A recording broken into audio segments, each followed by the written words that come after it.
மத்திய கிழக்கின் அரசியல் வானில் துருவ நட்சத்திரமாக திகழ்ந்த அலி லாரிஜானியின் மரணம் வெறும் ஒரு தனிமனித மரணம் அல்ல.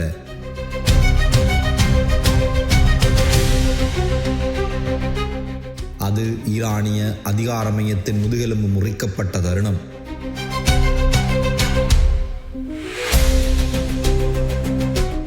தத்துவவாதி, கணனி அறிவியலாளர், இராணுவ தளபதி, அரசியல் ராஜதந்திரி என பன்முகம் கொண்ட ஒரு மனிதனை மொசாட் தனது துல்லியமான உளவு வலைக்குள் சிக்க வைத்து வீழ்த்தியிருக்கின்றது.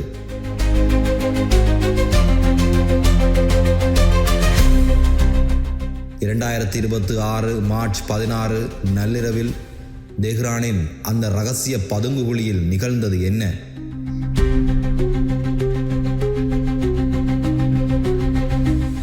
ஈரானின் ஆகச்சிறந்த மூளை எப்படி முடக்கப்பட்டார்?